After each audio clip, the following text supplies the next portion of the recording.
नमस्कार सर्वांना, मी अक्षय पुन्हा एकदा माझ्या नवीन व्लॉगमध्ये तुम्हा सगळ्यांचं स्वागत करते।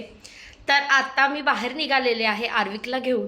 तर सर्वात पहिल्यांदा मला जायचं आहे क्लिनिकमध्ये आणि त्यानंतर मी जाणार आहे माझ्या न्यू फ्रेंड ज्या ऑलरेडी तुम्ही माझ्या व्लॉगमध्ये पाहिलेलं आहे।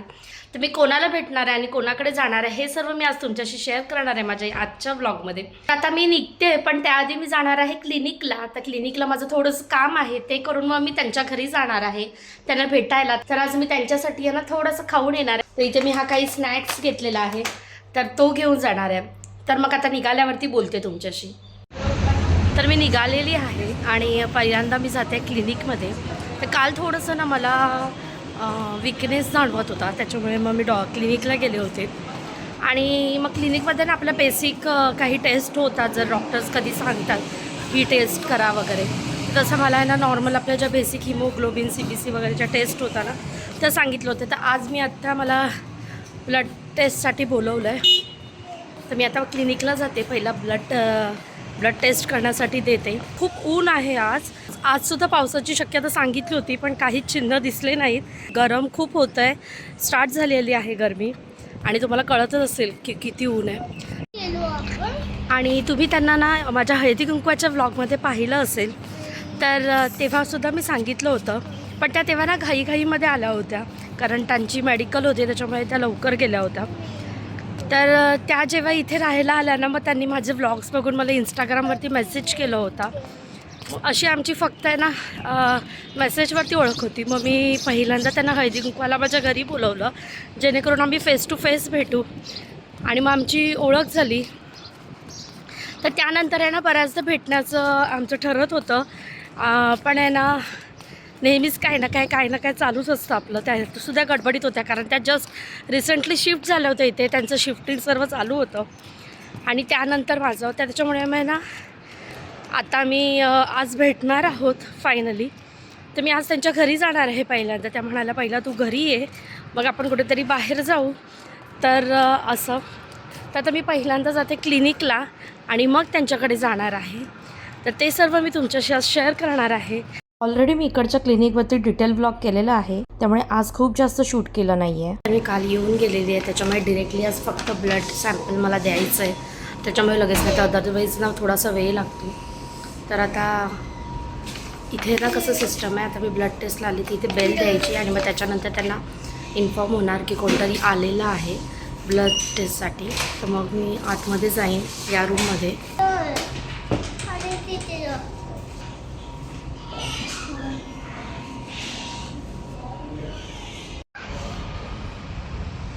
जस्ट मी आता क्लिनिकमधून निघालेली आहे आणि ब्लड दिलेलं आहे। तर रिपोर्टसुद्धा आहे ना SMS थ्रू येतो, त्याच्यामुळे आपल्याला इथे काही कलेक्ट करायला यायची गरज नाही। आणि त्याचबरोबर जेव्हा पण तुम्ही क्लिनिकमध्ये जाता ना, तर तुम्हाला आपलं जसं इंडियनचं आधार कार्ड असतं, तसं इकडच्या रेसिडन्स ID असतो, जो तुम्हाला सगळीकडे इथे कॅरी करायचा असतो, तुम्हाला तुमच्या बॅगमध्येच ठेवायचा असतो। ते त्यांच्या सिस्टममध्ये आपला रेसिडन्स ID एंटर करतात, ज्याच्यामुळे आपली इन्शुरन्स रिलेटेड सर्व डिटेल्स तिथे फेच होतात। त्याच्यामुळे मग ते तुम्हाला कॅरी करणं इम्पॉर्टंट आहे वाईल व्हिजिटिंग टू क्लिनिक। तर तसंच मला त्या SMS वरती रिपोर्ट येईल। तर ह्या ज्या बेसिक काही टेस्ट असतात त्या आता नॉर्मली फ्री ऑफ कॉस्ट असतात, पण अजून पण काही ज्या टेस्ट असतील त्या तुमच्या इन्शुरन्सवरती डिपेंड असतात, सो ते सुद्धा कवर होतात त्यामध्ये। आणि नॉमिनल चार्जेस असतात, जे पण डॉक्टरचे कन्सल्टेशन असतात। आता कारण मी डॉक्टरांना ज्या कन्सल्ट केलं, त्यांची जी जनरल फिजिशियन होते, तर त्यांची जी नॉर्मल चार्जेस असतात ते डिपेंड ऑन युअर इन्शुरन्स, ती अमाऊंट असते तुमची। आणि त्यानंतर मला टेस्टसाठी किंवा मेडिसिन तर मला दिले नाहीत, कारण नॉर्मल होतं आणि ऑलरेडी माझ्याकडे ते मेडिसिन्स होते। आपल्याकडे जशी क्रोसिन असते, डोल असते, तशी पॅनाडॉल आहे इकडे, जी ऑलरेडी होती माझ्याकडे, त्याच्यामुळे मी काही ती एक्स्ट्रा घेतली नाही। आणि आता मी जाते समोरच्या बिल्डिंगमध्ये। चला तर मग अशी सांगितल्याप्रमाणे मी जाते धनशिला ताईंकडे, ज्यांना ऑलरेडी तुम्ही माझ्या व्लॉगमध्ये पाहिलेलं आहे। इथे तुम्ही जेव्हा पण रोड क्रॉस करत असता तेव्हा गाड्या तुमच्यासाठी थांबतात, कारण इथे पेडेस्ट्रियनला पहिला प्रेफरन्स दिला जातो।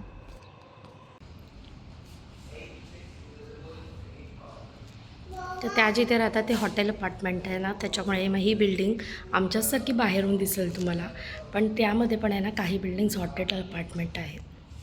तर आता माझा ID घेतला आहे, तर ते एंट्री करतात आणि मग त्यानंतर मला वरती सोडते.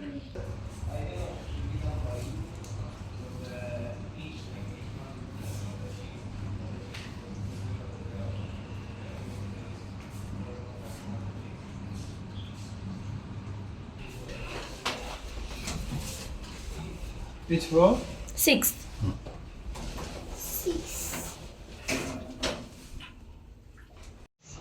तर बाहेरून सेम आमच्यासारख्या बिल्डिंग आहे, पण या डिस्कवरीमध्ये पण आहे ना तुम्हाला बऱ्याचशा बिल्डिंग्स या हॉटेल अपार्टमेंट आहेत, त्याच्यामुळे त्यांचं जे मॅनेजमेंट आहे किंवा त्यांचं इंटिरियर आहे ते वेगळं आहे, प्रॉपर हॉटेलसारखं.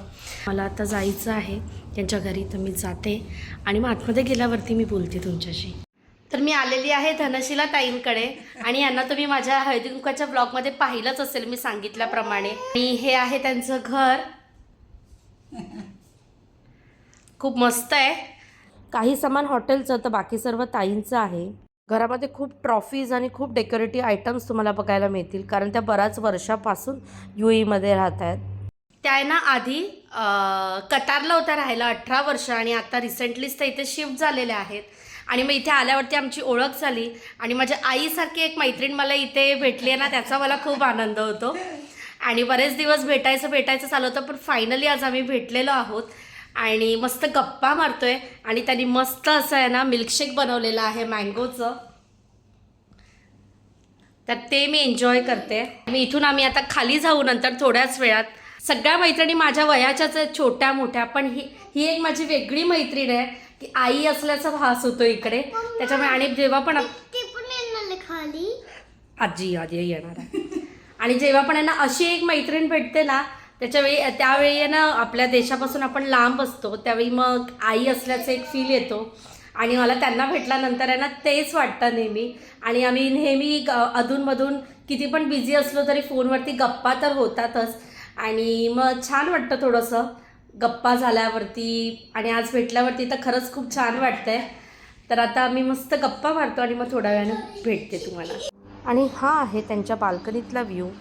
आणि हो, ताईंना ना कॅमेरासमोर कम्फर्टेबल वाटावं म्हणून मी खूप जास्त शूट न करता थोडंसं शूट केलेलं आहे. इथून आता आम्ही लंचसाठी निघतोय. तर आम्ही आलेलो आहोत, जवळच आमच्या संगीता रेस्टॉरंट आहे. इथे आर्विक बसलेलं आहे, समोर ताई बसलेल्या आहेत. आणि आता आम्ही मस्त ना साऊथ इंडियन डिश आम्ही एन्जॉय करतोय, मस्त खातोय आणि खूप गप्पा मारतोय आणि सोबत वेळ घालवतोय. हाय सर्वांना. तर काल नंतर मी आज ब्लॉगला कंटिन्यू करते. काल धनशिला ताईंकडनं जाऊन आल्यानंतर ना संध्याकाळी मी आहे ना ब्लॉग एंडच केला आहे, तर म्हटलं आज एंड करूया. तर आजची संध्याकाळी ना अशीच मस्त आहे ना काही चटपटीत रेसिपीज करून केलेली आहे. इव्हनिंगमध्ये संध्याकाळच्या जेवणामध्ये काही चटपटीत करते मी. तर त्यामध्ये काय काय केलं आहे ना ते तुम्हाला मी दाखवते. तर मी सकाळी आहे ना नाश्त्याला इडल्या केल्या होत्या, टिफिनला नाश्त्याला आणि आम्हाला सुद्धा. तर त्यातल्या 4 इडल्या उरल्या होत्या. तर म्हटलं मग आता त्या इडल्यांचं काय करायचं, तर इडली चिली करूया. तर इथे ऑलरेडी मी ना थोडेसे शॅलो फ्राय करून घेतल्यात इडल्या. काहीच नाही, सिम्पल रेसिपी. गार्लिक जिंजर थोडंसं बंद करून घेतलं आणि सर्व व्हेजिटेबल्स आता सॉटे करून घेते. आणि सर्व इथे सॉसेस रेडी ठेवलेले आहेत, तर ते घालून मग इडली चिली करते. बरेच दिवस पास्ता नव्हता केला, पास्ता रेडी आहे. इडली चिली करते. आणि त्याचबरोबर आहे ना काही नगेट्स होते माझ्याकडे, तर म्हटलं मग त्या नगेट्स यूज करून आहे ना रोल करूया हेल्दी असा. तर मी चपात्या केल्या आणि त्या चपात्याने ना मस्त बटर लावून आहे ना दोन्ही बाजूंनी भाजून घेतलं. आणि मी ओपन करून दाखवते. नॉर्मल आपलं मेयोनीज, शेजवान चटणी, त्यानंतर टॉमॅटो सॉस, चिली फ्लेक्स आणि ओरेगॅनो असं सगळं मिक्स करून सॉस बनवून घेतला.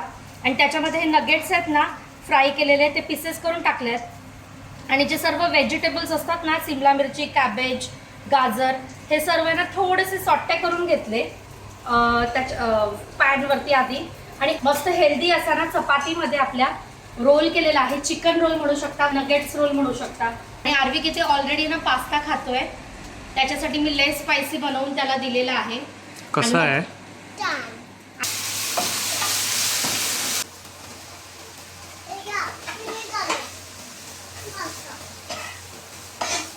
तर आता इडली चिली रेडी झालेला आहे. तशा छोट्या छोट्याशा ना आज 3 यम्मी डिशेस बनवलेल्या आहेत. असंच कधीतरी ना जेवणापेक्षा नॉर्मल मी बऱ्याच वेळी आहे ना सकाळी चपाती भाजी होते, संध्याकाळचं प्रिफर करते आठवड्यातून 3 ते 4 वेळा ना काहीतरी असंच चटपटीत बनवायचं. तर आता संध्याकाळच्या कामामध्ये मी अशी आहे, मी काही रेडी झाली नाही आहे व्लॉगिंगसाठी, कारण कालचा लक्षात होतं की पेंडिंग आहे एडिटिंग करायचं, त्याच्यामुळे जस्ट मी आता स्टार्ट केलं. आणि आत्ताचे मेनू ना डिनरचे रेडी आहेत. तर त्यामध्ये इथे आहे पास्ता मस्त असा रेडी, त्यानंतर इडली चिली केलेली आहे अगदी इन्स्टंट, आणि इथे हेल्दी चिकन रोल म्हणू शकता.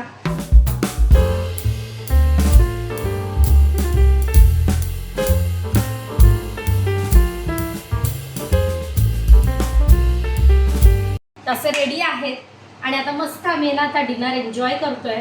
आणि तर असा होता माझा कालपासून कंटिन्यू झालेला आजपर्यंतचा ब्लॉग. तर काल मी धनशीला ताईंना भेटायला गेली, क्लिनिकला गेले होते सकाळी, थोडंसं काम होतं म्हणून. रिपोर्ट माझे नॉर्मल आलेत, हिमोग्लोबिनसुद्धा 12वरती आहे, बरोबर बॉर्डरवरती आहे, आणि बाकी पण सर्व नॉर्मल CBC वगैरे तर सगळं रेंजमध्ये आहे, त्याच्यामुळे रिपोर्टसुद्धा नॉर्मल आला आहे. आणि तर बस ह्या बेसिक टेस्ट केल्या होत्या. आणि त्याच्यानंतर मग मी धनशीला ताईंना भेटायला गेले, त्यांच्या घरी पहिल्यांदा गेले, त्यानंतर आम्ही मस्त लंचला गेलो, आणि मग त्याच्यानंतर मी घरी आले. आणि आज डिनरला मी काय काय बनवलं हे सर्व मी तुमच्याशी शेअर केलं जस्ट. आणि आता आम्ही हे सर्व मस्त फूड एन्जॉय करतो. तर असा होता माझा आजचा ब्लॉग. आय होप तुम्हाला आवडला असेल, आणि व्हिडिओ आवडला असेल तर जास्तीत जास्त लाईक करा, शेअर करा आणि सबस्क्राईब करा. हा बोल. लाईक करा, शेअर करा, सबस्क्राईब करा. पुन्हा भेटू नवीन ब्लॉग मध्ये. Bye bye. आज पास्ता कसा झाला? छान. छान आवडला तुला? हा. त्या आर्विकला पास्ता भरपूर आवडतो. आर्विकला मी विचारलं काय बनवू, तर मग पास्ता बनवू, कारण बरेच दिवस पास्ता मी बनवला नव्हता आणि त्याला आवडतो. तर ऑलरेडी त्याचं 2nd राऊंड चालू आहे पास्त्याचा, त्याला आवडतो भरपूर. आणि मुलं जेव्हा आपण असं केलेलं आवडीने खातात ना त्यावेळी छान वाटतं. आणि हे जे एज आहे त्यांचं की त्यांना वेगवेगळ्या टेस्ट आवडत असतात. नेहमीच्या रेसिपीजला थोडंसं हेल्दीमध्ये टर्न करून आपण त्यांना खायला द्यायचं असतं, त्याच्यामुळे हेल्दी पण पोटात जातं आणि टेस्टीसुद्धा. तर असं माझासुद्धा नेहमीचा प्रयत्न असतो, जसं सर्व आयांचा असतो आपल्या मुलांसाठी. तर मग भेटू पुन्हा नवीन ब्लॉगमध्ये, तेपर्यंत सर्वांनी आपली काळजी घ्या. बाय.